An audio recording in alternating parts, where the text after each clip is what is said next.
So let's start with some basic concept of chemistry, and most of you must have heard it about like mole concept. ठीक है, तो इसको मोल concept भी बोल सकते हैं या फिर some basic concept भी बोल सकते हैं. अब some basic concept में हम लोग क्या क्या स्टडी करने वाले हैं. तो सबसे पहले तो हम लोग पढ़ने वाले हैं laws of chemical combination. ठीक है, क्या पढ़ने वाले हम लोग सबसे पहले laws of chemical combination. ठीक है, तो chemicals जो रहते हैं वो कुछ स्पेसिफिक लॉस को फॉलो करेंगे वाइल कंबाइनिंग. ठीक है, तो उनके कॉम्बिनेशन के टाइम उनको कुछ स्पेसिफिक रूल्स फॉलो करने ही वाले हैं. तो वो आज हम लोग पढ़ने वाले हैं, ये आज हम लोग कवर कर लेंगे. ठीक है, दूसरी चीज जो हम लोग पढ़ेंगे वो हम लोग पढ़ेंगे मोल कंसेप्ट. ठीक है, we will learn about mole concept. ठीक है, तो मोल कंसेप्ट एक्चुअल में क्या है वो, एंड देन उसके बाद we will learn about empirical formula, and finally we will finish this chapter with concentration terms. ठीक है, तो whole chapter is composed of 4 components. ठीक है, first one is law of chemical combination, second one is mole concept, which is one of the most interesting and most important topic in chemistry. Next one is empirical formula, and last one is concentration terms for different solutions. Okay, now ये सब study करने से पहले हम लोगों को एक बहुत इंपॉर्टेंट चीज जो पढ़नी है, वो है अलग अलग डिफरेंट एलिमेंट्स के एटॉमिक मासेस. ठीक है, तो पहले तुम लोगों को इनिशियल 20 एलिमेंट्स के एटॉमिक मासेस मालूम रहने चाहिए. तो देखो, अपने को पता है न्यूमोनिक्स कैसे है. Hi, Ina, listen, B, C, news, on, Friday night. ये सबने पढ़ा है कि नहीं पढ़ा है पहले? Yes sir.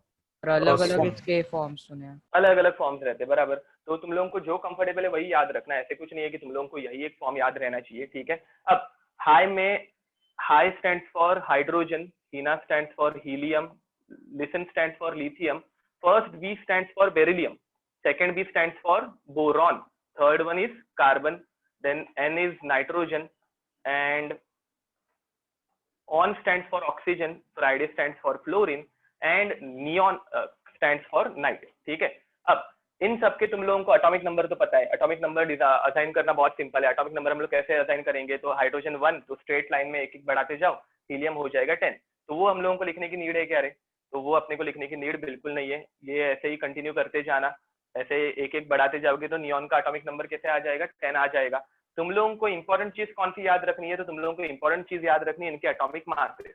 ठीक है, तो हम लोग अभी इनके लिखने वाले हैं एटॉमिक मासेस. ठीक है, अब एटॉमिक मास फॉर हाइड्रोजन का एटॉमिक मास कितना रहता है? 1. ठीक है, हीलियम का कोई बता पाएगा?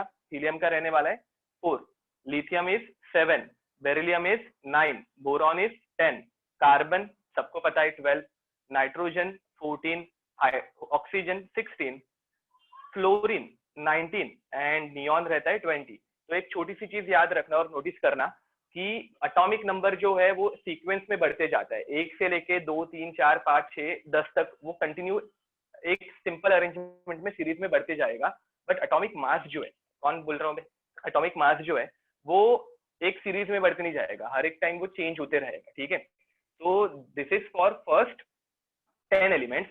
अब वैसे ही हम लोगों को बाकी एलिमेंट्स के लिए भी कंटिन्यू करना है. ठीक है, तो बाकी एलिमेंट्स के लिए कैसे होगा? Just give me a minute. Sorry.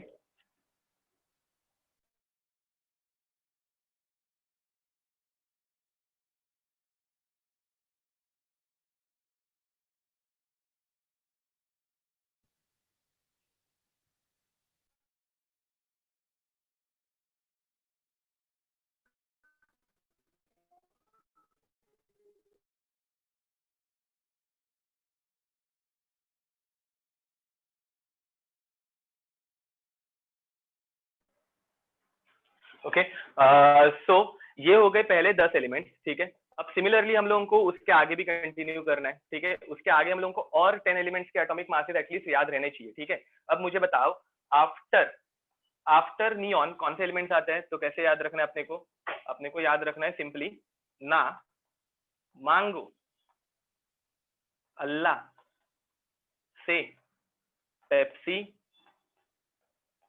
Soda, Cola और काजू कतली, ठीक है। अब ये भी तुम लोगों ने पहले पढ़ा होगा।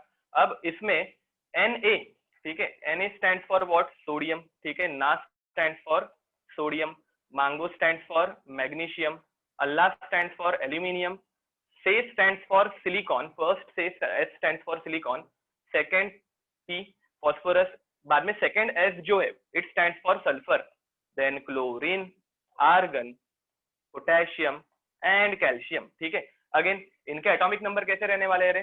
तो इनके एटॉमिक नंबर जैसे हम लोगों ने पहले देखा था, एक 11 से सोडियम स्टार्ट होगा, हम लोग जैसे कंटिन्यू करते जाएंगे आगे बढ़ते बढ़ते कैल्शियम का एटॉमिक नंबर कितना आ जाएगा, 20, ठीक है। अब हम लोगों को याद क्या रखना है, हम लोगों को एक इंपॉर्टेंट चीज याद रखनी है, इनके एटॉमिक मासेस, ठीक है। तो फर्स्ट 20 एलिमेंट्स के एटॉमिक मासेस तुम लोगों को याद रहना मैंडेटरी है, तो वो याद रख देना।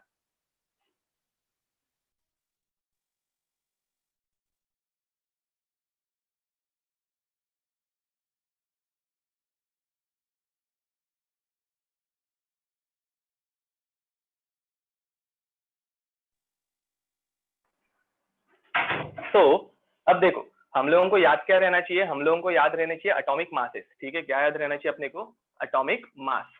नाउ एटॉमिक मास जो है वो हम लोगों को याद रखना मैंडेटरी है। एंड सोडियम का एटॉमिक मास जो है, सोडियम का कितना एटॉमिक मास रहता है, तो 23। याद रखो एटॉमिक मास जो है वो लीनियरली चेंज नहीं होते जाएगा, ठीक है।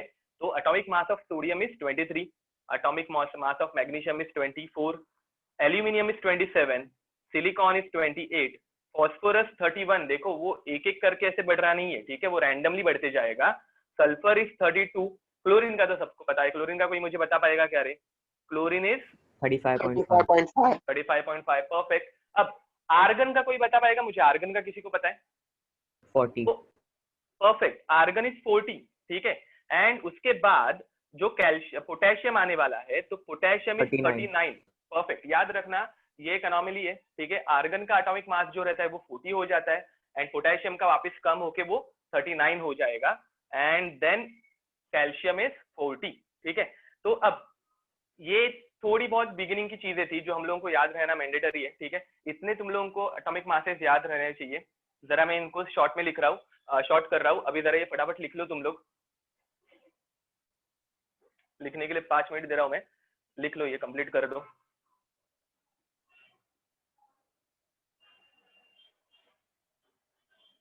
बाय द वे जरा हैंड रेज करना जो यहाँ पे फर्स्ट टाइम मोल कंसेप्ट का लेक्चर बैठ रहे हैं, मतलब जिन्होंने कभी मोल कंसेप्ट पढ़ा ही नहीं है। ओके, 2 3 4 5 6 7 8, और कोई 9। ओके, आराम से जाएंगे हम लोग, स्टेप बाय स्टेप हर एक चीज कवर करेंगे, don't worry about that.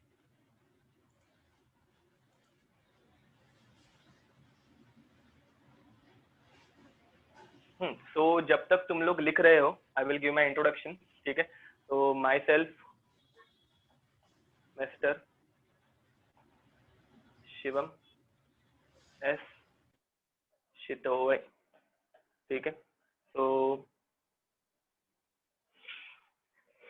I will be teaching chemistry.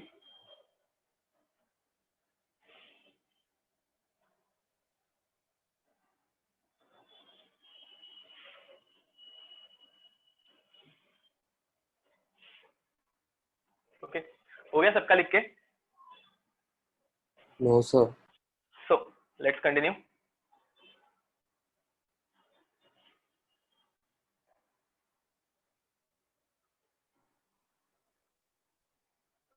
Now we are going to start with laws of chemical combination, ठीक है।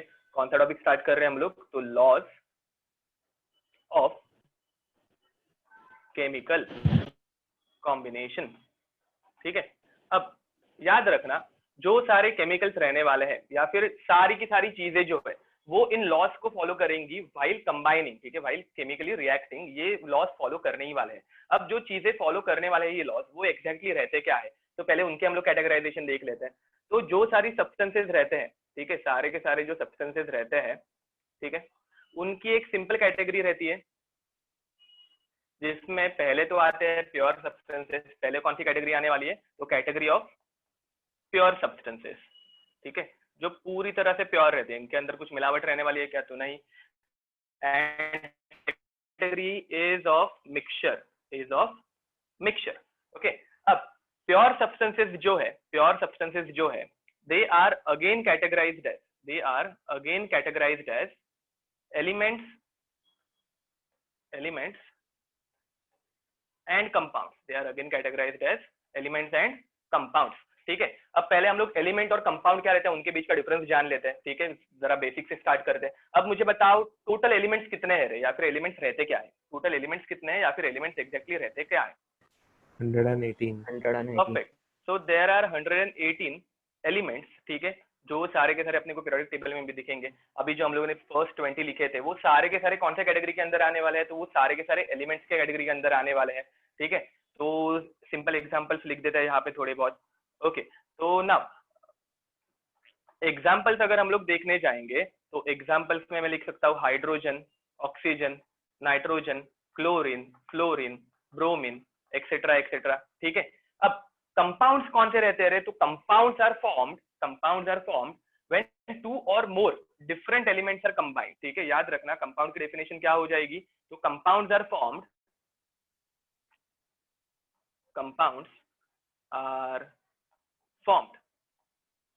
when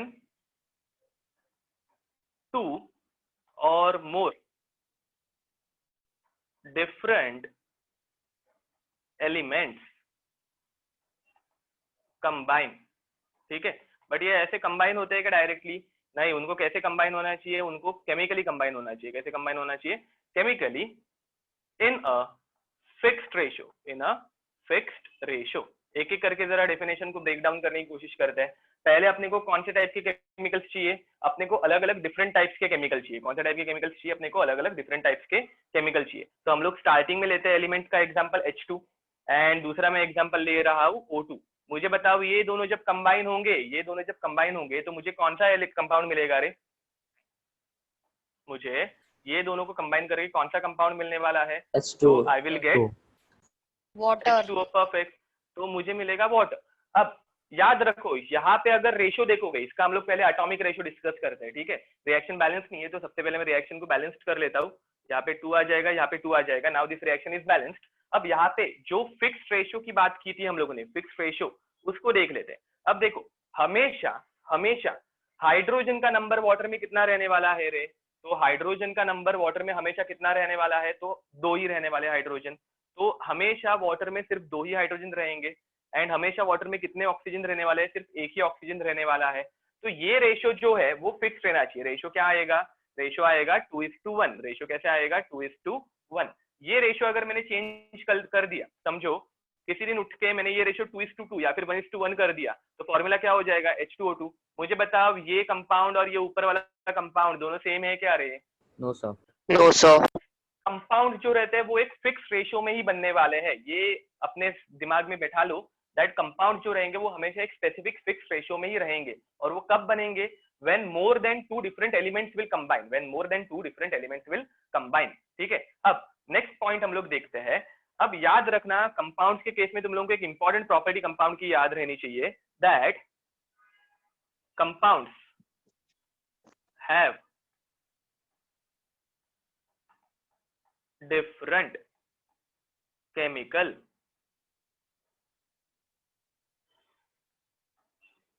properties than their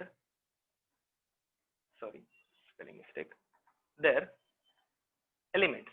ठीक है, अब इसका मतलब क्या है रे कि कंपाउंड्स की जो प्रॉपर्टीज रहेंगी वो उनके केमिकल्स से बहुत डिफरेंट रहने वाली है। ठीक है, तो इसका मीनिंग पहले जान लेते हैं। तो देखो याद रखना हाइड्रोजन जो है ये बहुत भयंकर गैस है। व्हाई दिस इज वेरी भयंकर? तो because it is highly combustible. ठीक है, लोग हाइड्रोजन के साथ एक्सपेरिमेंट करते वक्त थर कांपते हैं, बहुत डरते हैं। क्यों? क्योंकि थोड़ी सी भी आग के कांटेक्ट में अगर ये आ जाए तो ये जल उठेगा, लिटरली ये ब्लास्ट कर सकता है किसी एक फैसिलिटी को।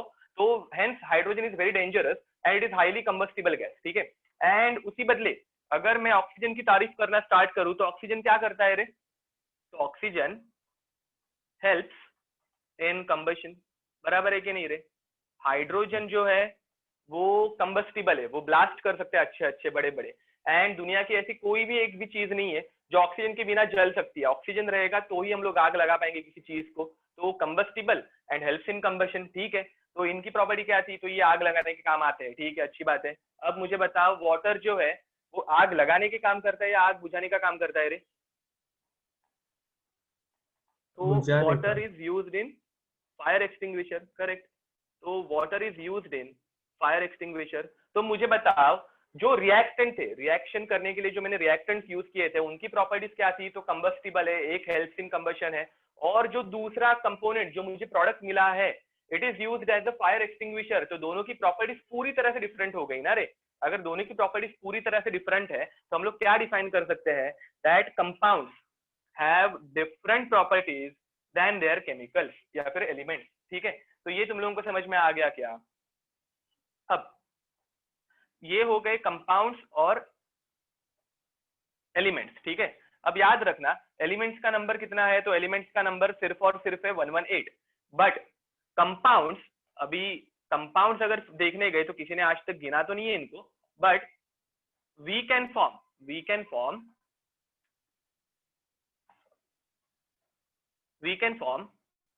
n number of कंपाउंड्स, ठीक है। We can form n number of compounds, मतलब क्या, तो इसके ऊपर कोई लिमिटेशन है क्या रे कि हम लोग सिर्फ 10 कंपाउंड्स बना पाएंगे, 20 कंपाउंड्स बना पाएंगे? नहीं, लाखों करोड़ों, ठीक है, कंपाउंड्स हम लोग बना सकते हैं बाय कंबाइनिंग दीज 118 एलिमेंट्स, ठीक है। अब लेट्स मूव टुवर्ड्स मिक्सचर। अब मुझे बताओ मिक्सचर के बारे में तुम लोगों को क्या पता है रे? मिक्सचर की डेफिनेशन अगर मैं पूछूंगा तो मिक्सचर की डेफिनेशन क्या हो जाएगी? Two different substance mixed in not unfixed ratios. Okay, not in fixed ratios, ठीक है, बट उनको मैं केमिकली कंबाइन करूंगा क्या?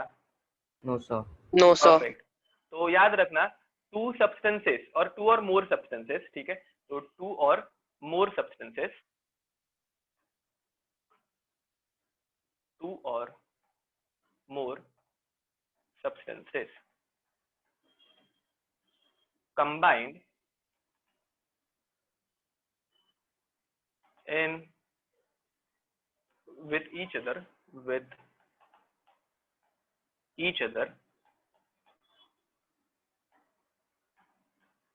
physically and not in fixed ratio, ठीक है, नॉट इन फिक्स्ड रेशियो।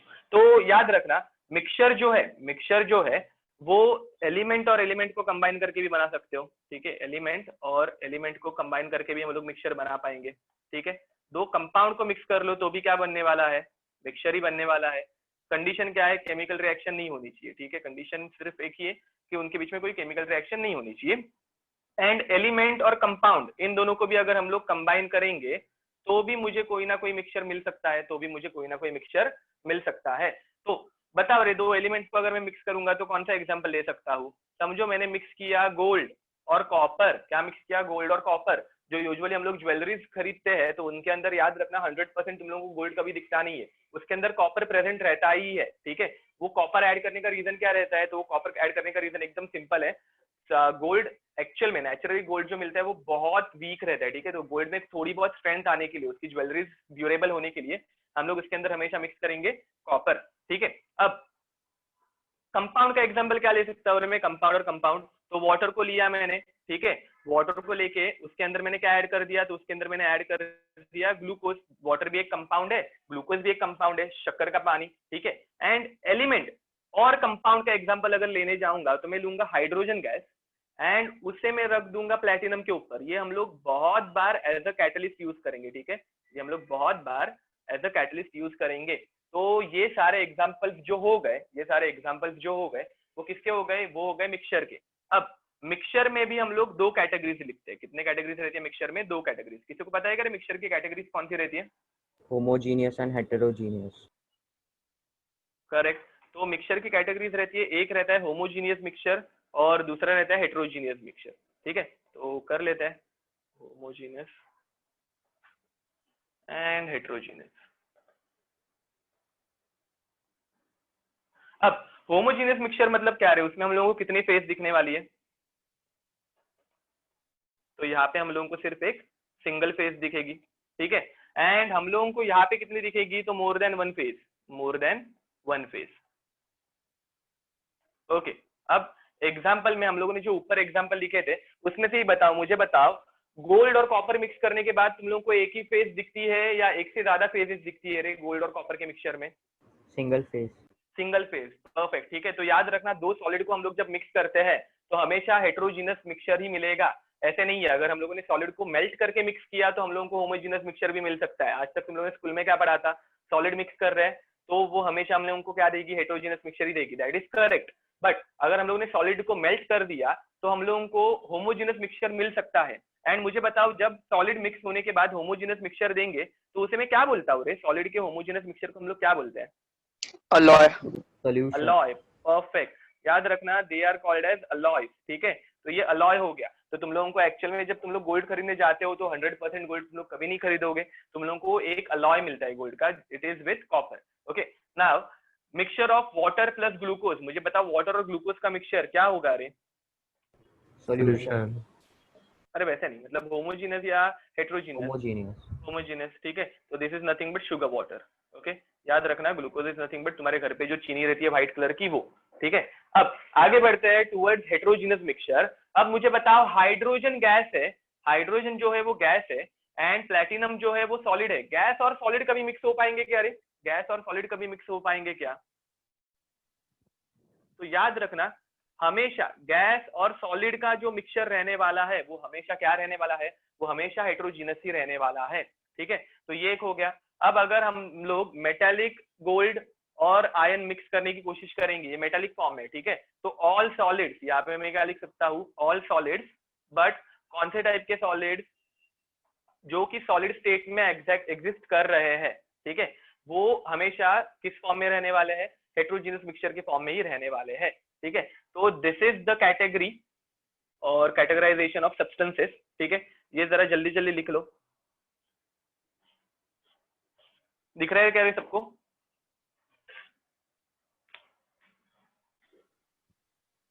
ये जरा कंप्लीट कर दो।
हेलो, मेरा जस्ट लैपटॉप ऑफ हो गया है, 2 मिनट में मैं ऑनलाइन आ रहा हूँ।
ओके, देखो ना सबको अच्छे से दिख रहा है अभी?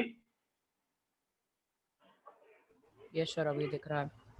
ओके, वो जस्ट थोड़ा सा लैपटॉप की चार्जिंग खत्म हो गई थी इसलिए प्रॉब्लम हो गई। लिख के हुआ नहीं होगा तुम लोगों का अभी तक, लिखो जरा।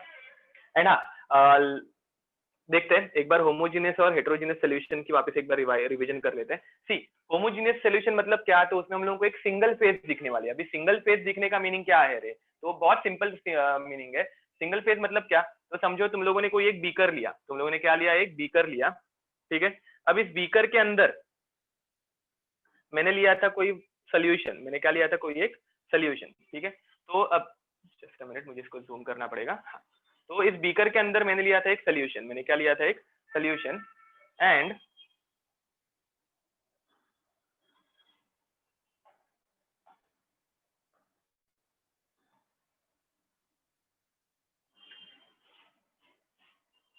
इस सोल्यूशन के अंदर मैंने ऐड कर दी शुगर, ठीक है। अब देखो वाटर है, वाटर के अंदर मैं ऊपर से ऐड क्या कर रहा हूँ, मैं ऐड कर रहा हूँ शुगर। अब ये शुगर मैंने, मुझे स्टार्टिंग में तो दिखेगी। अब स्टार्टिंग में जब ये दिख रही है तो तुम लोगों को क्लियरली दिख रहा है ना कि एक वाटर है और दूसरा मैंने क्या ऐड किया, इसमें शुगर ऐड किया है। अब थोड़ी देर के बाद शुगर क्या होना स्टार्ट हो जाएगी रे, तो शुगर धीरे धीरे डिजोल्व होना स्टार्ट हो जाएगी। जैसे ही शुगर डिजोल्व हो गई, इसमें शुगर जैसे ही डिजोल्व हो गई, अब मुझे बताओ तुम लोगों को एक ही फेज दिख रही है कि नहीं दिख रही है रे इसके अंदर, तो ऑब्वियस है तुम लोगों को यहाँ पे एक ही फेज दिख रही है। तो होमोजेनियस मिक्सचर में हम लोगों को क्या दिखेगा, सिर्फ एक सिंगल फेज दिखेगी, एक सिंगल फेज दिखेगी। उसी बदले अगर हम लोग हेटेरोजीनियस मिक्सचर की तरफ आ रहे हैं, अगर हम लोग हेटेरोजीनियस मिक्सचर की तरफ आ रहे हैं, तो हेटेरोजीनियस में देखो मैंने क्या किया था, मैंने लिया था एक प्लैटिनम इलेक्ट्रोड, मैंने क्या लिया, एक प्लैटिनम इलेक्ट्रोड। अब प्लैटिनम के ऊपर मैं रिलीज कर रहा हूं मेरी हाइड्रोजन गैस। कौन सी गैस रिलीज कर रहा हूं, हाइड्रोजन। तो दिस इज माय प्लैटिनम बार, ठीक है, ये मेरा क्या है, दिस इज माय प्लैटिनम बार, ठीक है। एंड इसके ऊपर मैं कौन सी गैस रिलीज करने वाला हूँ, तो इसके ऊपर मैं रिलीज करने वाला हूँ हाइड्रोजन गैस। मुझे बताओ हाइड्रोजन के मॉलिक्यूल्स जो रहने वाले हैं वो इसके अंदर घुस पाएंगे क्या रे, तो डेफिनेटली ये सॉलिड के अंदर नहीं जा पाएंगे। वो कैसे रहेंगे, ये ऊपर की तरफ ही ऐसे फ्लोट करते रहेंगे। ये कैसे रहेंगे, ये ऊपर की तरफ ही ऐसे फ्लोट करते रहेंगे। तो अगर हम लोग देखेंगे तो देर आर टू फेजेस। एक फेज किसकी है, तो एक फेज जो है वो हाइड्रोजन गैस बनाएगी, और दूसरी फेज जो है वो कौन बनाएगा, वो मेरा प्लैटिनम बनाएगा। वो कौन बनाएगा, वो मेरा प्लैटिनम बनाएगा। तो there are total two phases, एक जो हाइड्रोजन गैस से बनी है और दूसरी जो प्लैटिनम की वजह से बनी है। तो इसे हम लोग बोलेंगे हेटेरोजीनस। यहाँ पे जब हम लोगों को दो फेजेस अलग अलग दिखेंगी उसे हम लोग बोलेंगे हेटेरोजीनस मिक्सचर। क्या बोलेंगे, हेटेरोजीनस मिक्सचर, ठीक है। एंड जब मैंने वाटर के अंदर शुगर डिसॉल्व कर दी थी तो मुझे सिर्फ क्या दिखेगा, लिक्विड वाटर दिखने वाला है। और जब मुझे सिर्फ और सिर्फ लिक्विड वाटर दिखेगा तो उसे हम लोग क्या बोलेंगे, उसे हम लोग बोलेंगे होमोजीनस मिक्सचर। उसे हम लोग क्या बोलेंगे, होमोजीनस मिक्सचर, ठीक है। तो देखो रे, लिख के हो जाए तो मुझे बता देना।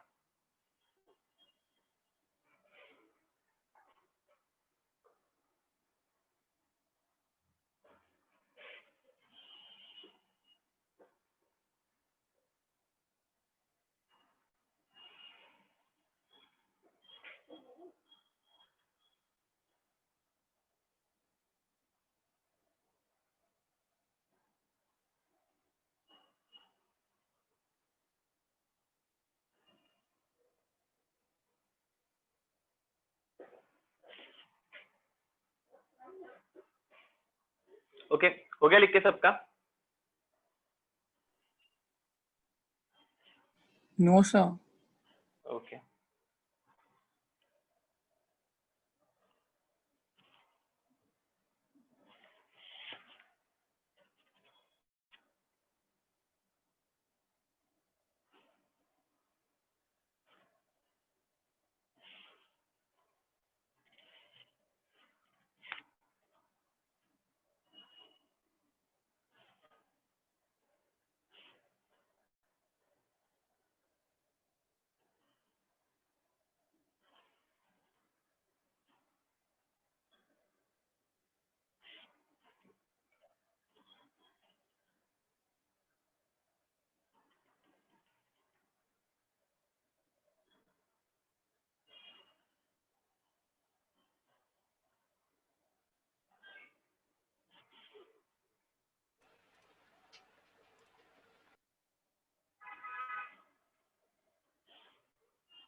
किसी को इसमें कुछ डाउट होगा तो वो भी पूछ सकते हैं।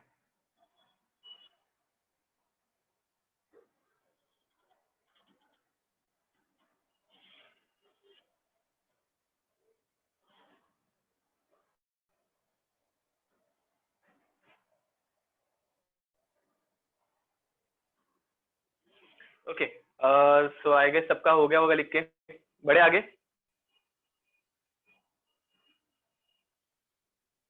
सो now next part, now we are going to start with law of chemical combination. ठीक है, अभी हम लोग क्या स्टार्ट करने वाले, लॉज ऑफ केमिकल कॉम्बिनेशन। अब लॉज ऑफ केमिकल कॉम्बिनेशन, ठीक है, लॉज ऑफ केमिकल कॉम्बिनेशन ये कौन फॉलो करेंगे, जो हम लोगों ने वो ऊपर की तरफ एलिमेंट्स और कंपाउंड्स की कैटेगरीज देखी, वो जब केमिकली कंबाइन होंगे तो वो फॉलो करेंगे लॉज ऑफ केमिकल कॉम्बिनेशन। अब लॉज ऑफ केमिकल कॉम्बिनेशन में सबसे फर्स्ट लॉ जो है, ठीक है, फर्स्ट लॉ जो है वो है law of conservation of mass.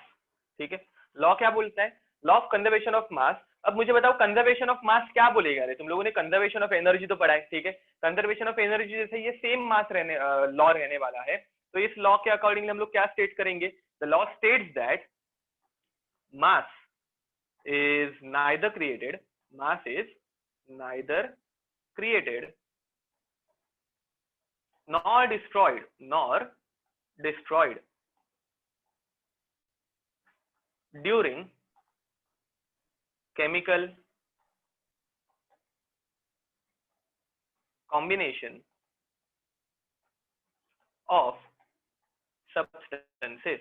ठीक है, तो देखो लॉ क्या बोलता है, मास जो है वो किसी चीज में क्रिएट भी नहीं होगा, किसी रिएक्शन में मास क्रिएट भी नहीं होगा, और किसी चीज में या फिर किसी रिएक्शन में वो मास डिस्ट्रॉय भी नहीं होगा। ठीक है, तो जितना इनिशियली मास था उतना ही फाइनली रहने वाला है। तो देखो एक एग्जांपल से देखते हैं, समझ लो मेरे पास कोई एक रिएक्टेंट था आर, मेरे पास रिएक्टेंट कौन सा था, आर रिएक्टेंट है, एंड ये आर रिएक्टेंट कन्वर्ट हो रहा है प्रोडक्ट में। ये आर रिएक्टेंट किसमें कन्वर्ट हो रहा है, प्रोडक्ट में कन्वर्ट हो रहा है।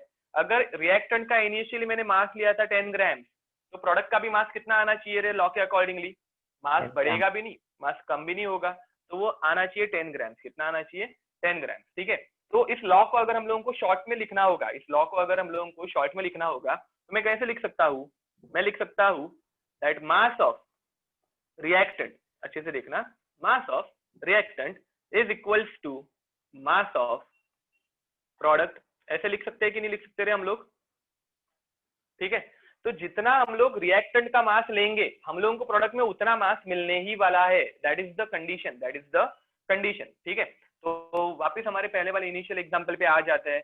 हम लोगों ने सबसे पहले कौन सा एग्जांपल लिया था, hydrogen gas reacting with oxygen gas. ठीक है, ये दोनों कंबाइन होंगे तो हम लोगों को क्या मिलेगा, हम लोगों को मिलेगा वाटर। अब देखो समझ लेते हैं कि हम लोगों ने लिया था 4 ग्राम हाइड्रोजन, कितने ग्राम का हाइड्रोजन लिया था मैंने, तो मैंने लिया था 4 ग्राम हाइड्रोजन, एंड मैंने लिया था 32 ग्राम ऑक्सीजन। कितने ग्राम ऑक्सीजन लिया था, 32 ग्राम ऑक्सीजन। तो मुझे बताओ इन दोनों को जब तुम लोग कंबाइन करोगे तो तुम लोगों को कितने ग्राम वाटर मिलना चाहिए रे, कितने ग्राम वाटर आना चाहिए, 36 ग्राम। 36 ग्राम। ठीक है, तो हमेशा याद रखना जितना तुम लोग रिएक्टेंट लोगे, अभी यहाँ पे मैंने 4 ग्राम हाइड्रोजन और 32 ग्राम ऑक्सीजन लिया था, मतलब टोटल कितना लिया था, 36 ग्राम हाइड्रोजन और ऑक्सीजन दोनों लिए थे। तो वो दोनों जब कंबाइन होंगे तो मुझे 36 ग्राम वाटर देने ही वाले हैं, वाटर वो मुझे उतना देंगे ही। ठीक है, तो इसके ऊपर अगर तुम लोगों को क्वेश्चन पूछना होगा तो क्वेश्चन कैसे आएगा वो एक बार देख लेते हैं। ठीक है, एक क्वेश्चन करते हैं तो तुम लोगों को अच्छे से समझ में आएगा। क्वेश्चन सॉल्व करने का काम किसका है, तुम लोगों का है। तो देखते हैं क्वेश्चन। सो क्वेश्चन देखो बहुत सिंपल है। ठीक है,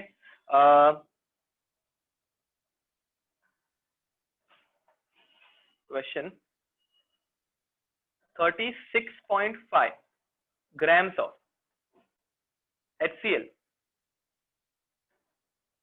reacts with 40 gram of NaOH। ठीक है, अब HCl और NaOH की रिएक्शन तो बनानी सबको आती है, करेक्ट या रॉन्ग। अब in this reaction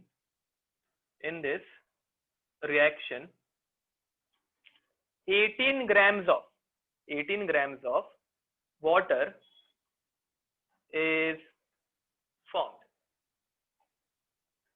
Find the mass of other product. ठीक है, तुम लोगों को क्वेश्चन क्या पूछा है, HCl 36.5 ग्राम्स है एंड NaOH कितना है, तो 40 ग्राम्स है. ये दोनों कंबाइन होके करेक्ट आंसर है अजिंक्य पवार, परफेक्ट आंसर है. तो ये दोनों जब कंबाइन होंगे तो तुम लोगों को वाटर मिलता है और एक कोई प्रोडक्ट मिल रहा है, उस प्रोडक्ट का नाम और मुझे मास बताओ कितना आना चाहिए. और एक ही बच्चे ने अभी तक आंसर दिया है, बाकी के बच्चे आंसर दो. Okay perfect. Aseem Deshpande correct answer है. यश रॉन्ग आंसर है, किधर तो मिस्टेक की है. तुझे अगर मेरा 36.57 दिख रहा है तो वो करेक्ट कर ले जरा. यहाँ पे ये 36.5 है, देखो ये दिस इज माय 5, 7 मत समझना कोई अगर इसमें मिस्टेक की होगी तो. ओके तो चलो देखते हैं इसका सोल्यूशन कैसे आने वाला है. तो सोल्यूशन में पहले हम लोगों को क्या बोला है, HCl है और NaOH है. NaOH और HCl ये दोनों रिएक्ट करके हम लोगों को क्या दे रहे हैं, ये हम लोगों को क्या देते हैं एक्चुअल में, तो ये हम लोगों को देते हैं NaCl प्लस H2O. ठीक है. Again Pranay your answer is correct. Nakshatra your answer is wrong. Okay तो NaCl का जो मास दिया है, NaCl का मास नहीं दिया है हम लोगों को. ठीक है, तो वो हम लोगों को फाइंड आउट करने थे, इसको X ले लेते हैं. तुहिन करेक्ट आंसर है. HCl का जो मास दिया है दैट इज 36.5 ग्राम्स. NaOH का मास जो दिया है that is 40 grams and water का मास उन्होंने दे के रखा है विच इज 18 ग्राम्स. ठीक है, तो हम लोगों को क्या पता है, हम लोगों को पता है कि रिएक्टेंट का जो मास होगा और प्रोडक्ट का मास जो होगा वो करेक्ट रहने वाला है, सेम रहने वाला है. ठीक है, तो Shravani your answer is correct. Arnav your answer is correct.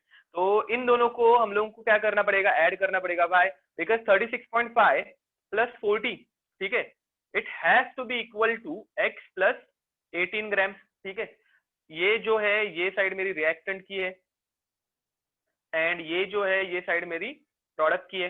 ठीक है, तो प्रोडक्ट में तुम लोगों को 18 को दूसरी तरफ लाना पड़ेगा. ठीक है, तो हम लोगों को कैसे मिलेगा आंसर, 18 को मैं इस तरफ लेके आऊंगा तो I will get 36.5 plus 40 and 18 उस तरफ चला जाएगा तो वो हो जाएगा माइनस 18. इसको जब हम लोग सॉल्व करेंगे तो हम लोगों को मिलेगा 58.5 grams of NaCl. ठीक है, तो in this reaction you will get 58.5 grams of NaCl. देखो रे ये सबको समझ में आया क्या. Okay Tirth your answer is wrong. Check your calculations. 58.5 answer आएगा इसका. एक बार कैलकुलेशन चेक कर लेना जिस किसी का ये गलत जा रहा है.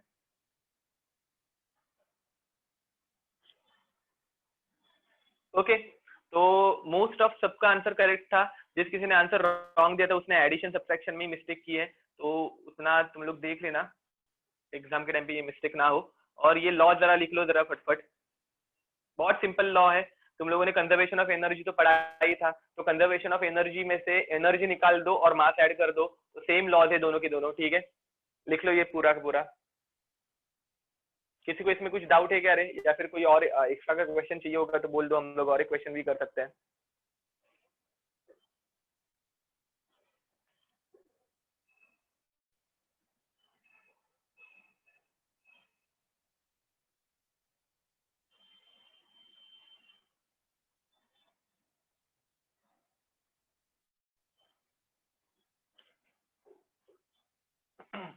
ओके मैं तुम लोगों के प्रैक्टिस के लिए यहाँ पे और एक क्वेश्चन लिख देता हूँ.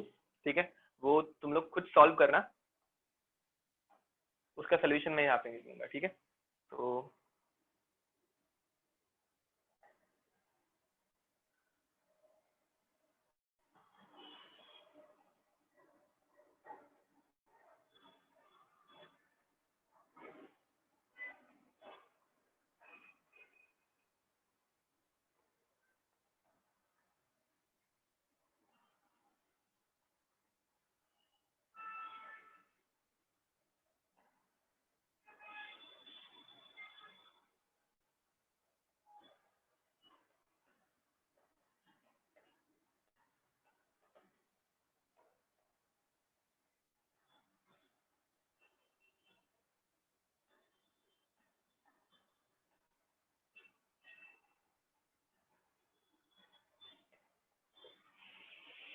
ओके यहाँ पे तुम लोगों को प्रोडक्ट का मास नहीं पूछा है, यहाँ पे तुम लोगों को रिएक्टेंट का मास पूछा है, ठीक है।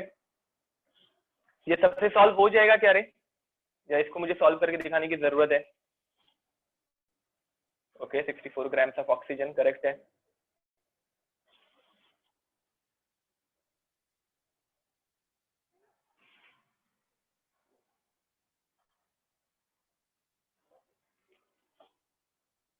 हो गया लिख के सबका, करे आगे बढ़े। सर एक्चुअली 2 मिनट रुकोगे? नहीं हुआ या अभी। डेफिनेटली लिखो लिखो take your time.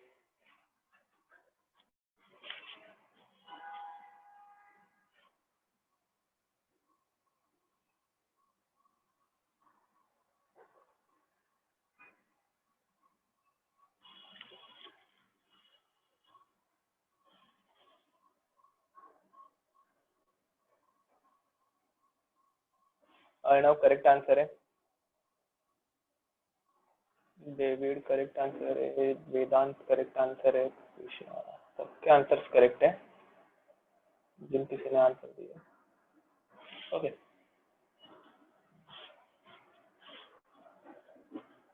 Akash correct answer है।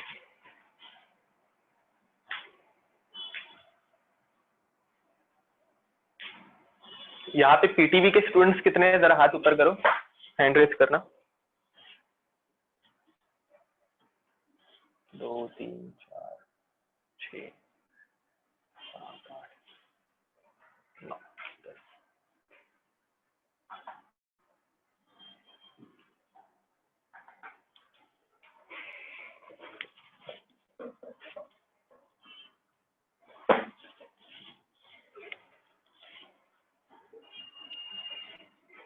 ग्यारह। Okay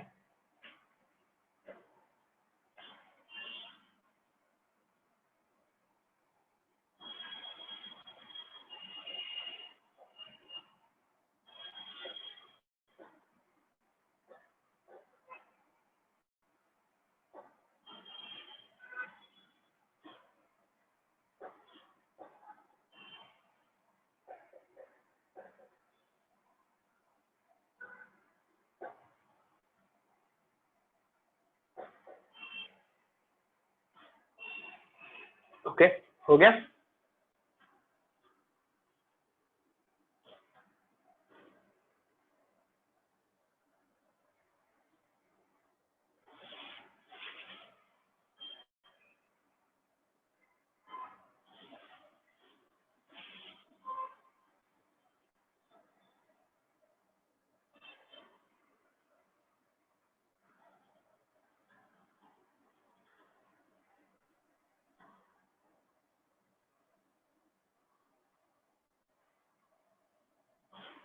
so let's move ahead, अगले लॉ की तरफ जाते हैं। Now next law is law of definite proportions. अब लॉ बहुत सिंपल है, मैं पहले लॉ यहाँ पे स्टेट कर देता हूँ, लिख देता हूँ, देन हम लोग उसके बारे में डिस्कस करेंगे। तो law states that any pure compound is always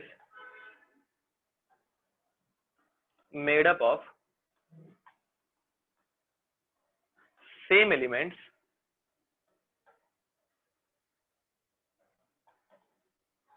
combined in a fixed ratio of their masses।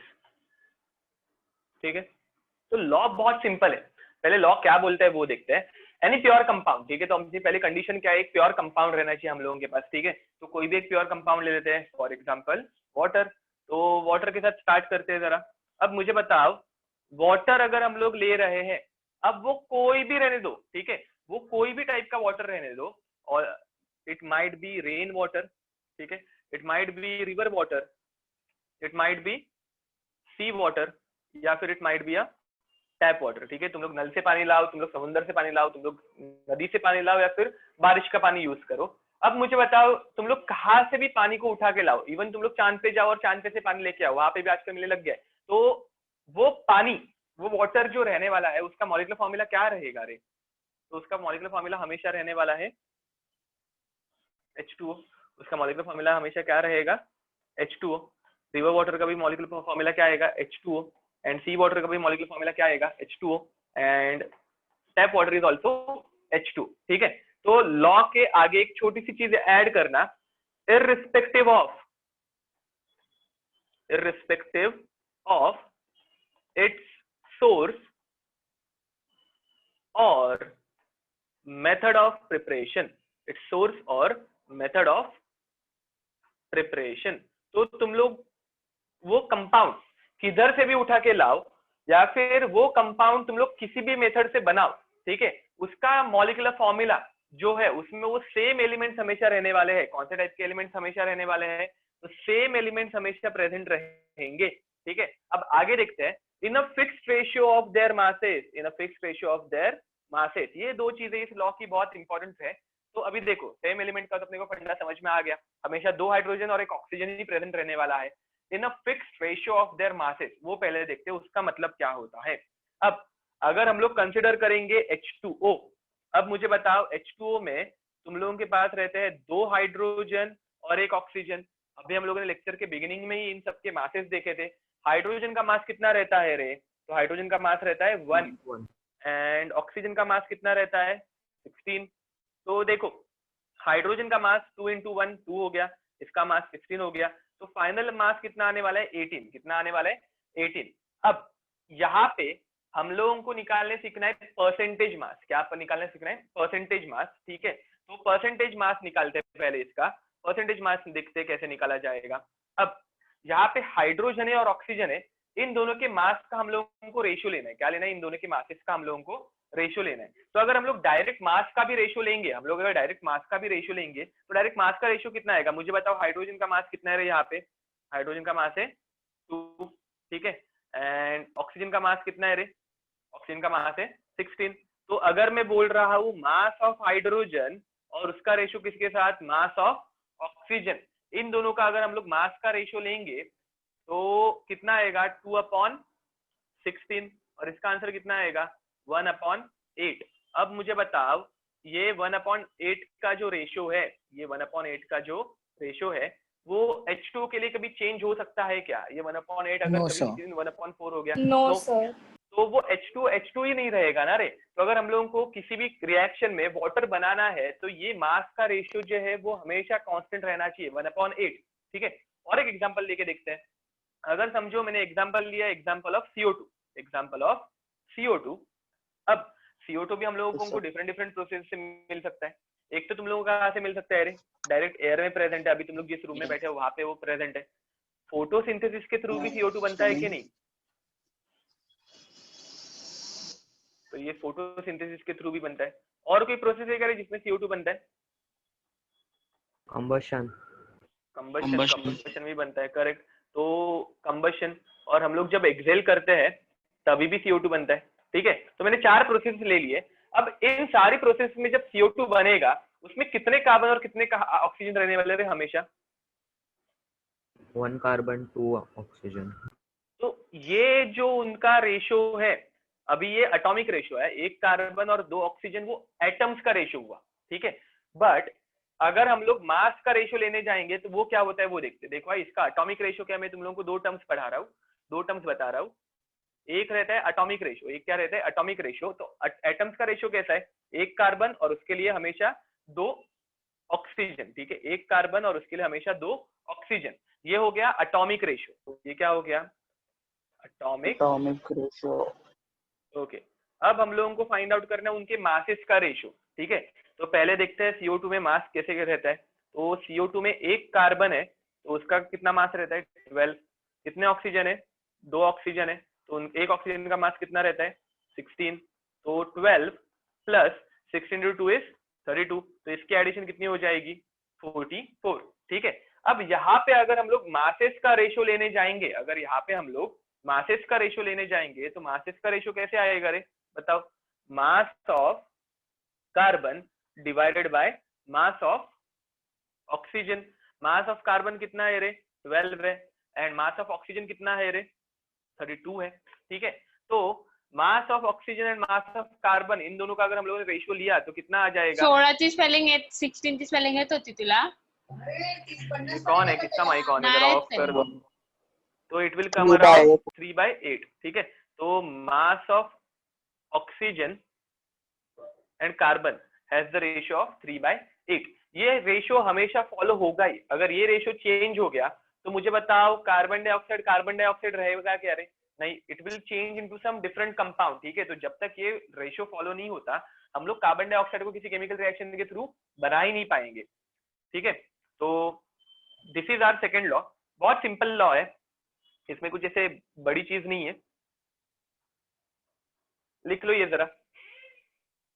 Okay, sir. Done, sir. Okay, हो गया सबका लिख के? No sir. No, sir. लिखो आराम से।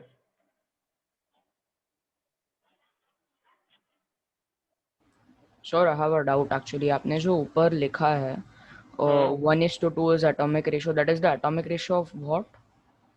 Carbon and oxygen, number of Okay. Carbon atoms and number of oxygen atoms. एक carbon एक और 2 ऑक्सीजन, वैसे। Okay. Hmm.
Done, sir.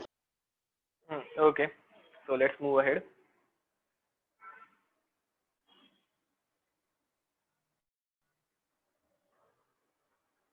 Now, next topic is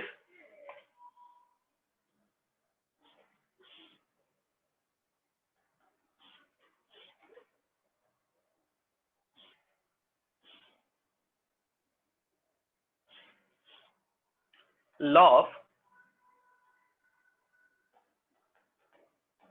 multiple proportions, ठीक है।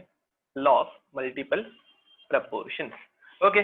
सो लॉ ऑफ मल्टीपल प्रपोर्शन क्या बोलेगा? तो ये थोड़ा सा लेंदी लॉ है बट बहुत सिंपल लॉ है। तो see, when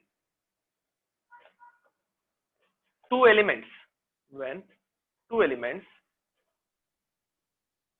combines to form two or more different compounds, then the mass of one element bears a simple whole number ratio, keeping the mass of other element constant. ठीक है, तो law बोलता क्या है वो देखते हैं. सबसे पहले हम लोगों को कितने एलिमेंट्स चाहिए, तो हम लोगों को 2 एलिमेंट्स चाहिए. ठीक है, तो सबसे पहले हम लोगों को रिक्वायरमेंट क्या है, 2 एलिमेंट्स की रिक्वायरमेंट है.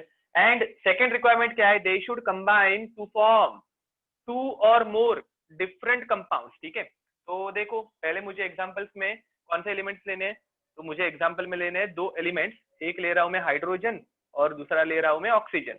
अब मुझे बताओ हाइड्रोजन और ऑक्सीजन ये दोनों कंबाइन होकर मुझे 2 अलग अलग कंपाउंड दे सकते हैं. एक रहता है H2O और दूसरा रहता है H2O2. ठीक है, H2O2 is called as hydrogen peroxide. Perfect, तो पेरोक्साइड. अब हाइड्रोजन पेरोक्साइड और वाटर ये 2 कंपाउंड मुझे दे सकते हैं हाइड्रोजन और ऑक्सीजन कंबाइन होके. अब लॉ क्या बोलता है, जब ये दोनों को मैं कंबाइन करूंगा, जब इन दोनों को मैं कंबाइन करूंगा तो mass of one component, mass of one element, ठीक है, will bear a simple whole number ratio. ठीक है, एक एलिमेंट का मास एक सिंपल होल नंबर रेशियो में रहेगा, keeping the mass of other element constant, keeping the mass of other element constant. मतलब क्या, तो देखो एक बॉक्स बना देते हैं सिंपल सा, जिससे हम लोगों को समझना इजी हो जाएगा. अब यहाँ पे मैं लिख रहा हूँ H2O और यहाँ पे मैं लिख रहा हूँ H2O2. यहाँ पे मैं लिख रहा हूँ हाइड्रोजन और यहाँ पे मैं लिख रहा हूँ ऑक्सीजन. अब मुझे बताओ हाइड्रोजन का वाटर में मास कितना है रे, हाइड्रोजन का वाटर में कितना कॉन्ट्रीब्यूशन है मास में, 2 ग्राम. ऑक्सीजन का कितना है, 16 ग्राम. ओके. ग्राम अभी मत बोलो, हम लोग ग्राम कब बोलेंगे वो बाद में डिफाइन करेंगे, 16 बट 2 and 16. ओके, अब मुझे बताओ H2O2 में हाइड्रोजन का मास कितना है, 2. बट ऑक्सीजन का मास कितना आएगा, 32. क्योंकि 2 ऑक्सीजन है ना, एक ऑक्सीजन का मास रहेगा 16, तो 2 का हो जाएगा 32. अब हम लोगों की जो कंडीशन थी वो कंडीशन सेटिस्फाई हो गई. देखो कंडीशन क्या थी अपनी, तो कंडीशन थी that keeping the mass of other element constant. यहाँ पे तुम लोगों को एक एलिमेंट का मास कांस्टेंट दिख रहा है ना रे, कौन से एलिमेंट का मास कांस्टेंट है, हाइड्रोजन. अब हाइड्रोजन का मास कांस्टेंट होने की वजह से अगर हाइड्रोजन के मास का हम लोग रेशियो लेंगे तो वो 1:1 आ जाएगा. वो कैसे आ जाएगा, 1:1. तो उसका रेशियो अपने आप कैंसिल आउट हो गया, वो चला गया. अब मुझे बताओ ratio of oxygen atom in H2O and H2O2 कितना आएगा, ratio of mass of oxygen atom in H2O and H2O2 कैसे आएगा, 1:2. परफेक्ट. अगर हम लोग इन दोनों का रेशियो लेंगे, इन दोनों का अगर हम लोगों ने रेशियो ले लिया तो 16/32 will come 1/2 and ratio will become 1:2. तो हम लोग इसको कैसे लिखेंगे रे, तो हम लोग ऐसे लिखेंगे ratio of mass of oxygen atom in H2O and H2O2 is कैसे आएगा, 1:2. ठीक है, तो बहुत सिंपल क्वेश्चन था. अब लॉ समझ में आ गया क्या, लॉ क्या बोलता है, अगर 2 से ज्यादा प्रोडक्ट मिले, 2 से ज्यादा कंपाउंड फॉर्म हुए 2 एलिमेंट्स को कंबाइन करने के बाद, तो उन दोनों में से एक का जो मास है उसको कांस्टेंट रख दो और दूसरे का जो मास है उसको एड अप कर दो, मतलब दूसरे के मास को वहां पे लिख दो एंड बाद में उनका एक रेशियो लेके देखो. वो रेशियो कैसे आना चाहिए, तो वो सिंपल और होल नंबर रेशियो में ही आना चाहिए, तब जाके हमारा लॉ फॉलो होगा. ठीक है, तो ये इतना लिख के हो गया होगा, तो हम लोग सेकंड एग्जांपल की तरफ जाते हैं. लॉ लिख के हो गया, करें, नो सर. लिखो लिखो.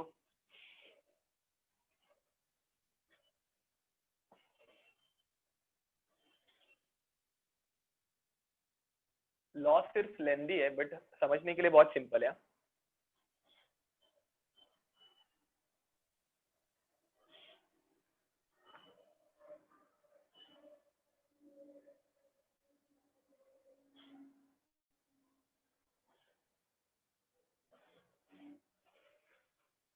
So, but these kind of terms are not asked in mole concept के questions, right? ना ना, they will never ask you, but ये अपने को मालूम तो रहना चाहिए ना, it is there in your syllabus.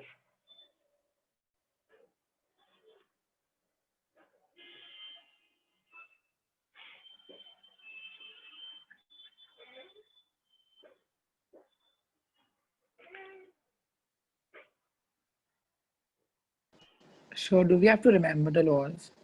No, but for your boards exam you need to remember it. But entrance के लिए ये law कभी तुम लोगों को ऐसे written form में नहीं पूछेंगे वो. Okay, sir.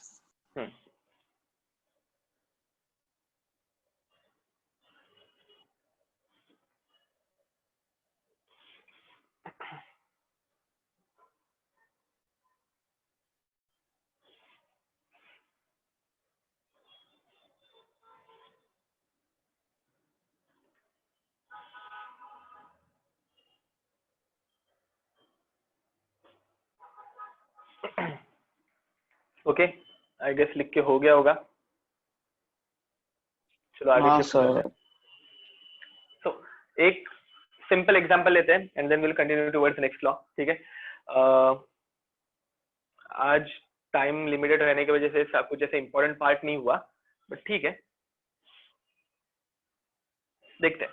So next example is of chlorine plus oxygen. ठीक है, अब देखो क्लोरीन और ऑक्सीजन ये दोनों जब तुम लोग कंबाइन करोगे ना तो तुम लोगों को n number of different compounds मिलता है. एक तो तुम लोगों को मिलेगा Cl2O, ठीक है, दूसरा तुम लोगों को मिल सकता है ClO2, ठीक है, तीसरा तुम लोगों को मिल सकता है ClO3, चौथा तुम लोगों को मिल सकता है ClO5. ठीक है, तो ये ऐसे अलग अलग डिफरेंट काइंड ऑफ तुम लोगों को कंपाउंड्स मिल सकते हैं. अब यहाँ पे इन कंपाउंड्स में अगर तुम लोगों को पूछा व्हाट इज द रेशियो, ठीक है, what is the ratio in which they are combining, sorry, and एक लास्ट तुम लोगों को मिलता है, एक मिनट, मैंने यहाँ पे एक सिंपल मिस्टेक, छोटी सी मिस्टेक की है. दूसरा तुम लोगों को मिलता है Cl2O3, Cl2O5 एंड Cl2O7. हाँ, अब यहाँ पे अगर तुम लोगों को उन्होंने पूछा that do they follow law of multiple proportion, तो अगर ये law of multiple proportion follow करते हैं कि नहीं, ये हम लोगों को प्रूव करना है. तो हम लोग कैसे प्रूव करेंगे रे? सॉरी, तो पहले तो हम लोगों को सेम जैसे हम लोगों ने पहले कैटेगरी बनाई थी, Cl2O, Cl2O3, Cl2O5 and Cl2O7. ठीक है, फिर एक जगह पे क्लोरीन और दूसरी जगह पे ऑक्सीजन. अब देखो फर्स्ट कंपाउंड में अगर तुम लोग नोटिस करोगे, फर्स्ट कंपाउंड में कितने क्लोरीन है? 2 क्लोरीन है. एक क्लोरीन का मास कितना रहता है रे?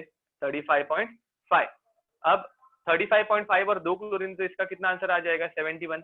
ऑक्सीजन यहाँ पे एक ही है, तो यहाँ पे ऑक्सीजन का मास कितना हो जाएगा? 16. अब सेकंड वाले में भी 2 क्लोरीन है, तो इसका मास भी कितना हो जाएगा? 71. बट 3 ऑक्सीजन है, तो इसका मास कितना हो जाएगा रे? इसका मास हो जाएगा 48. अब मुझे बताओ यहाँ पे कितने क्लोरीन है? 2, तो again 71. But mass of oxygen 5 oxygen, 16 से मल्टीप्लाई करोगे तो आंसर आ जाएगा 80. एंड यहाँ पे अगेन कितने क्लोरीन है? तो क्लोरीन इज 2, तो 71. बट ऑक्सीजन 7 है, तो 7 एंड 16 मल्टीप्लाई करोगे तो आंसर कितना आएगा? 112. ठीक है, ओके. तो अब ये हम लोगों के पास आ गया. अब यहाँ पे अगेन नोटिस करोगे तो क्लोरीन का मास तो सेम हो गया, तो अपनी फर्स्ट कंडीशन सेटिस्फाइड है. इसका क्लोरीन का रेशियो अगर निकालने जाएंगे तो हम लोगों को 1:1:1:1:1 आ जाएगा. ठीक है, बट ऑक्सीजन का रेशियो जब निकालोगे तो देखो ऑक्सीजन का रेशियो कैसा आएगा? 1:3:5:7. ठीक है, तो लिखते वक्त हम लोग कैसे लिखेंगे रे? लिखते वक्त will write ratio of mass of oxygen in following compounds is 1:3:5:7. ठीक है,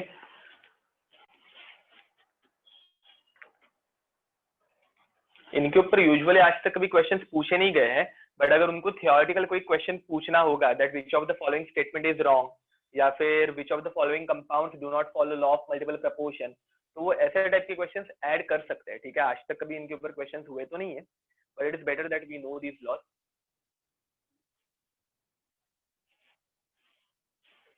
ओके, एग्जाम्पल लिख के हो गया क्या रे? Sir, 2 minutes. हम्म।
ओके, चलो आगे बढ़ते हैं ना। Done, sir. Final law, law of chemical combination में ये लास्ट लॉ है, ठीक है। उसके बाद और 2 अलग लॉज है, बट वो केमिकल कॉम्बिनेशन में यूजुअली मेंशन नहीं किए जाते, वो ज्यादा इंपॉर्टेंट है। एक फाइनल लॉ कर लेते हैं। What is happening? Law of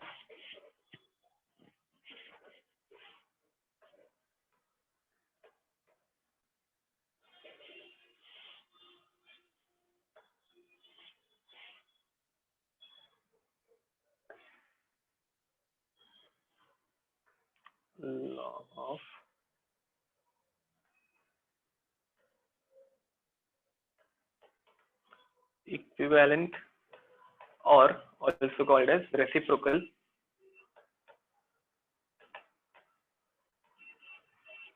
proportion, ठीक है। अब याद रखना ये बहुत कंफ्यूजिंग लॉ है, इसके ऊपर क्वेश्चन तो नहीं पूछे गए अभी तक, बट अगर आ गए तो आने चाहिए। तो देखते हैं लॉ क्या बोलते हैं। तो सी, लॉ बहुत सिंपल है। Law states that when 2 different elements combine with a fixed mass of third element, a fixed mass of third element, then the mass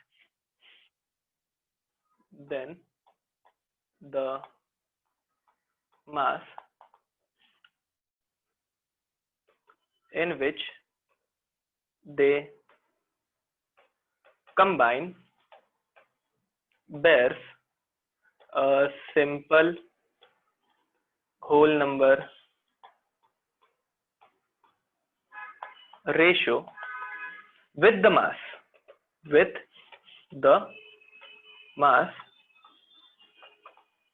in which they combine with themselves। Okay, अब ये read करो रे तरह, इसको absorb कर लो। ये बहुत बड़ा स्टेटमेंट है ना, तो इसको अच्छे से रीड करो और इसको समझने की कोशिश करो जरा।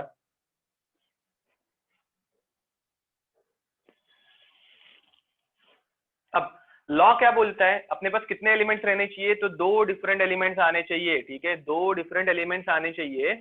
And these elements should combine with a fixed mass of third element, these elements should combine with a fixed mass of third element, ठीक है। तो ऐसा कौन सा एग्जांपल आ सकता है? तो देखो, हम लोग एग्जांपल लेंगे, एक तो लेंगे कार्बन का, ठीक है। Carbon is combining with oxygen, ठीक है, carbon is combining with oxygen. तो ऑक्सीजन के साथ जब कार्बन कंबाइन होगा तो तुम लोगों को क्या मिलने वाला है रे? इन दोनों के रिएक्शन में तुम लोगों को मिलेगा CO2। एंड फाइनली दूसरा एक एलिमेंट लेते हैं जो वापस ऑक्सीजन के साथ ही कंबाइन हो रहा है। तो दूसरे एलिमेंट का एग्जांपल मैं कौन से ले रहा हूँ? सल्फर। एंड सल्फर ऑक्सीजन के साथ जब कंबाइन होगा तो तुम लोगों को क्या देगा? वो तुम लोगों को देगा SO2, ठीक है। तो अब इस रिएक्शन में देखो मेरे पास दो डिफरेंट एलिमेंट्स है। कौन से? एक तो है मेरे पास कार्बन और दूसरा है मेरे पास सल्फर। अब ये दोनों कंबाइन किसके साथ हो रहे हैं? ये दोनों हो रहे हैं कंबाइन ऑक्सीजन के साथ। अब ऑक्सीजन का मास जो है वो फिक्स्ड है क्या? वो एक बार देख लेते हैं। कोई कुछ बोलना चाह रहा है क्या? जरा बोलो। अब यहाँ पे कार्बन का मास जो यूज किया गया है, कार्बन का मास कितना यूज हुआ है रे? तो यहाँ पे 12 ग्राम कार्बन यूज होगा। एंड ऑक्सीजन का मास कितना यूज होगा रे? तो ऑक्सीजन का मास यूज होगा 32 ग्राम। सल्फर का मास कितना होगा? 32। एंड ऑक्सीजन का मास कितना होगा? 32 ही होगा। सल्फर का एटॉमिक मास मैंने लेक्चर के स्टार्टिंग में बता दिया था। तो सल्फर का एटॉमिक मास कितना रहता है? 32। ऑक्सीजन 2 है इसलिए वो 32 हो जाएंगे। अब अगर नोटिस करोगे तो थर्ड एलिमेंट का मास जो है वो अपने आप कांस्टेंट हो गया। तो ये अपनी फर्स्ट कंडीशन जो थी fixed mass of third element वो हो गई।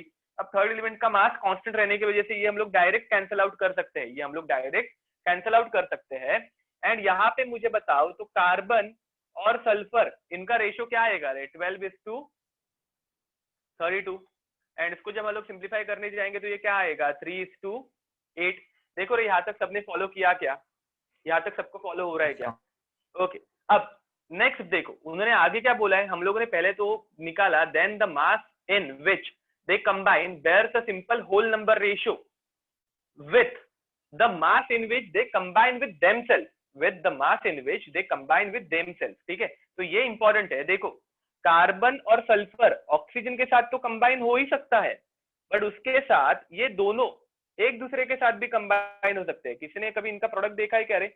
ये दोनों एक दूसरे के साथ कंबाइन होकर क्या बनाते हैं? किसी को पता है? They will form cyanide. Carbon disulphide. क्या बनाएंगे वो? Carbon disulphide. कार्बन डाइऑक्साइड कैसे रहता है? CO2। वैसे ही CH2 कार्बन डाइऑक्साइड बोलते हैं क्योंकि ऑक्सीजन था।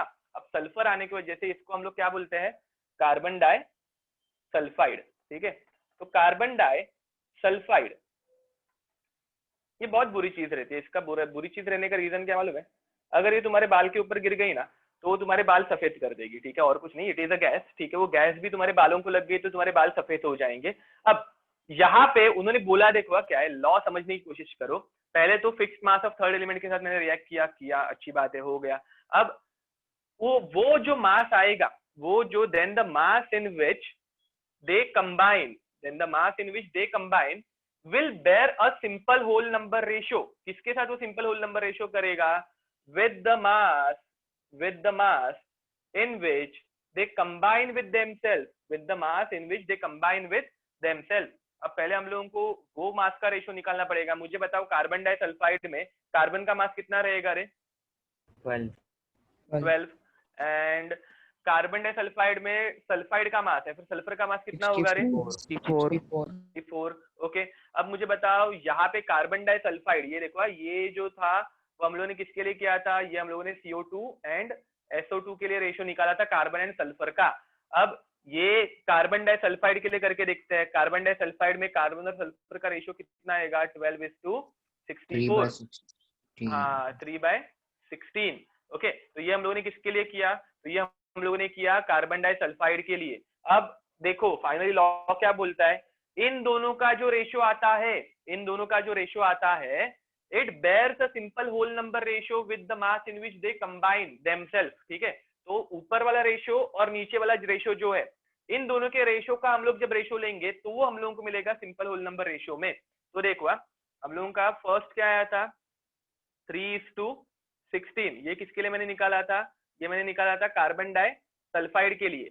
इसके नीचे हम लोग जब CO2 एंड SO2 में का रेशियो यूज करेंगे, ठीक है, इसके नीचे हम लोग जब CO2 और SO2 का रेशियो यूज करेंगे 3:8, तो इसका फाइनल रेशियो कैसे आएगा रे? इसका फाइनल रेशियो कैसे आएगा? ये 3 तो पहले ही कैंसिल हो गया। फाइनल रेशियो कैसे बनेगा? 2:1। 2:1, करेक्ट। ये किसका रेशियो हो गया? कार्बन डाइसल्फाइड में कार्बन और सल्फर का रेशो, याद रखो ये किसका रेशो हो गया, कार्बन डाइसल्फाइड में कार्बन और सल्फर का रेशो, ठीक है। तो ये रेशो हम लोगों को क्या बताता है, ये रेशो हम लोगों को बताता है दैट देखो जब कार्बन, अच्छे से सुनना, लॉ का एक्चुअल फाइनल मीनिंग देख लो, कार्बन और सल्फर जब एक साथ कंबाइन करेंगे, कार्बन और सल्फर जब एक साथ कंबाइन करेंगे किसके साथ, ऑक्सीजन के साथ, तो वो एक तो बनाएंगे कार्बन डाइऑक्साइड, एक तो बनाएंगे कार्बन डाइऑक्साइड, दूसरा वो बनाएंगे सल्फर डाइऑक्साइड, तीसरी और एक चीज वो बनाएंगे, वो तीसरी चीज कौन सी रहने वाली है रे, तीसरी चीज रहने वाली है कार्बन डाइसल्फाइड, ठीक है। देखो कार्बन डाइऑक्साइड बनाया, सल्फर डाइऑक्साइड बनाया, तीसरी चीज कौन सी बनाई, कार्बन डाइसल्फाइड बनाई, ठीक है। अब इस केस में जब तुम लोग इनके नंबर ऑफ एटम्स देखोगे, नंबर ऑफ एटम्स अगर देखोगे तो तुम लोगों को मालूम पड़ेगा अच्छे से, ये तुम लोग रिएक्शन भी देखोगे तुम लोगों को डायरेक्ट आंसर आ जाएगा, ये मैथमेटिकली हम लोग भी निकाल सकते हैं that in this reaction for every one carbon atom, for every one carbon atom 2 atoms of sulfur are used। देखो ये हजम कैसे होता है, ठीक है, ये पहले समझ लो। लॉ बहुत टीडियस है एंड ऑल है, ठीक है, अच्छी बात है, बट लॉ का तुम लोग फाइनल आंसर डायरेक्ट शॉर्टकट से भी निकाल सकते हो, वो कैसे होता है वो बताता हूँ। देखो सबसे पहले तुम लोगों को और कुछ नहीं करना है, तुम लोगों को नंबर ऑफ एटम्स काउंट करने की, इस रिएक्शन में कितने कार्बन यूज हो रहे हैं, कितने सल्फर यूज हो रहे हैं, ठीक है। अब अगर नोटिस करोगे सबसे पहले इस प्रोडक्ट में, रिएक्शन में कौन से प्रोडक्ट मिल रहे हैं, carbon dioxide, sulphur dioxide and carbon disulphide मिल रहे हैं, ठीक है। तो एक कार्बन डाइऑक्साइड में एक कार्बन चला गया, कार्बन डाइऑक्साइड में एक कार्बन चला गया और एक सल्फर भी चला गया, तो एक कार्बन के लिए एक सल्फर लग गया, हो गया खत्म ना। एक कार्बन के लिए मुझे कितने सल्फर लगे, एक सल्फर लग गए, वो निकल गए। अब कार्बन डाइसल्फाइड के केस में अगर तुम लोग देखोगे, CH2 के केस में अगर तुम लोग देखोगे, तो एक कार्बन के लिए मुझे एक्स्ट्रा के और कितने सल्फर लग रहे हैं, 2 सल्फर लग रहे हैं। तो ये लॉ अपने को फाइनली यही बताता है कि अपने को एक कार्बन के लिए एक्स्ट्रा के कितने सल्फर लगने वाले हैं, ठीक है। इसका फाइनल लॉ क्या मीनिंग क्या है कि किसी रिएक्शन में अगर हम लोगों को अलग अलग प्रोडक्ट्स मिल रहे हैं तो रिएक्टेंट कौन से रेशियो में रिएक्ट करेंगे, तो एक कार्बन के लिए अपने को कितने सल्फर लगेंगे, 2 सल्फर लगेंगे, ठीक है। तो होमवर्क के लिए मैं तुम लोगों को एक एग्जांपल देना चाहता हूँ जो तुम लोग मुझे करके लाके दिखाओगे। देखो एग्जांपल बहुत सिंपल रहने वाला है, थोड़ा सा दिमाग यूज करना है, ठीक है। एक तो है क्लोरीन, ठीक है, दूसरा है फ्लोरीन, ये दोनों कंबाइन हो रहे हैं हाइड्रोजन के साथ। मुझे बताओ क्लोरीन और फ्लोरीन दोनों कंबाइन होंगे तो मुझे क्या मिलेगा, HCl और HCl and HF। Okay HCl and HF। तो पहले मुझे क्लोरीन HCl हाइड्रोजन के साथ कंबाइन होकर HCl बना के देगा एंड फ्लोरीन हाइड्रोजन के साथ कंबाइन होके HF बना के देगा, ठीक है। तो ये दोनों हाइड्रोजन के साथ तो कंबाइन होंगे और फिक्स्ड मास ऑफ हाइड्रोजन के साथ कंबाइन होंगे, एक एक हाइड्रोजन के साथ कंबाइन हो रहे हैं मतलब फिक्स्ड मास है। अब वैसे ही क्लोरीन और फ्लोरीन ये दोनों भी एक दूसरे के साथ कंबाइन होते हैं, ठीक है, याद रखना ये दोनों भी एक दूसरे के साथ कंबाइन होते हैं and they form ClF3, they form what, ClF3, ठीक है। तो अगेन तुम लोगों को क्या करना है, पहले तुम लोगों को HCl और HF में जो एटॉमिक मास का रेशियो आएगा वो फाइंड आउट करना है, फिर ClF3 में जो मास का रेशियो आएगा वो फाइंड आउट करना है, फिर उन दोनों रेशियोज का फाइनल रेशियो लेना है और मुझे नेक्स्ट टाइम आके आंसर बताना है that what is the ratio of chlorine and fluorine, ठीक है, इन दिस रिएक्शन मिक्सचर। ये पूरी एक रिएक्शन मिक्सचर रहने वाली है। तुम लोगों ने क्या क्या किया होगा, तुम लोगों ने क्लोरीन लिया, तुम लोगों ने हाइड्रोजन लिया और तुम लोगों ने फ्लोरीन लिया, ठीक है। इन सबको तुम लोगों ने एक कंटेनर में ऐड कर दिया, इस कंटेनर में मैंने ऐड किया और इनको स्टार्ट किया हीट करना, इनको स्टार्ट किया हीट करना, तो रिएक्शन होगी, तुम लोगों को लगेगा अभी रिएक्शन होने वाली है। अब रिएक्शन में तुम लोगों को क्या क्या मिलेगा, एक तुम लोगों को मिलेगा HCl, दूसरा तुम लोगों को मिलेगा HF और तीसरी और एक एक्स्ट्रा की चीज मिलेगी विच इज नक्षत्र, your answer is correct, perfect है। तीसरी तुम लोगों को क्या चीज मिलेगी, तीसरी तुम लोगों को मिलेगी ClF3। तो इसमें कितना क्लोरीन या फिर कितना फ्लोरीन ज्यादा यूज होगा वो तुम लोगों को फाइंड आउट करना रहता है, ठीक है। इसके लिए ये लॉ यूज होगा और कुछ नहीं। तो देखो लॉ एक्चुअल में बहुत सिंपल है, सिर्फ थोड़ा सा लेंदी है, सिर्फ थोड़ा सा क्या है, लेंदी है। लिख के हो जाए तो बताओ रे। With this will stop today's lecture. याद रखो आज के लेक्चर में हम लोगों ने बहुत बेसिक चीजें देखी है, ठीक है। नेक्स्ट टाइम से हम Yes, लोग sir. गेल-यूज़ेक्स लॉ, एवोगाड्रोस लॉ वो सब पढ़ेंगे जो एग्जाम में एक्चुअली पूछे जाते हैं। नेक्स्ट टाइम से मेरा लेक्चर भी जरा लंबे ड्यूरेशन के लिए होगा, ठीक है? तो अगर तुम लोगों का लिख के हो गया होगा then you can leave the meeting. I will wait for 2 minutes. अगर किसी को डाउट्स एंड ऑल रहेंगे तो पूछ सकते हो। जिसका लिखना बाकी है वो लिखना कंप्लीट कर सकता है। सर सर जब CO2 और SO2 फॉर्म हुआ, आपने बोला कि एक कार्बन ही लगेगा एक सल्फर के लिए, बट दोनों का नंबर अलग है ना, तो how will they cut out? ना they will not cut out like हम लोगों को यहाँ पे फाइनली जब हम लोग मासेस का रेशियो फाइनल लेते हैं ना, तो वो ये सिर्फ शॉर्टकट था। मतलब अगर तू पूरा कैलकुलेशन करके देखेगा तो तुझे फाइनली आंसर 1:2 ही आने वाला है। तो मास का रेशियो उनका कट आउट नहीं होता। मैं एटॉमिक रेशियो वहां पे कट आउट कर रहा था कि एक कार्बन तो एक सल्फर, तो उनके एटॉमिक रेशियोज में डायरेक्ट कट कर रहा था। मास का रेशियो हम लोग वहां पे कट आउट नहीं कर पाएंगे। फाइनल हम लोगों का जो आंसर आएगा वो उसके अकॉर्डिंग रहेगा। मतलब जब हम लोग मासेस का रेशियो निकाल रहे हैं ना, यहाँ पे हम लोगों ने जब मासेस का रेशियो निकाला था, तो मास का रेशियो हम लोगों को फाइनली कौन सा रेशियो देता है? एटॉमिक रेशियो ही देता है, ठीक है? तो ये जस्ट मैंने तुम लोगों को शॉर्टकट मेथड बताई थी, ट्रिक बताई थी कि शॉर्टकट वाइज तुम लोगों को अगर निकालना होगा तो तुम लोग कैसे निकाल सकते हो। तो by using atomic ratios we can find out direct answer.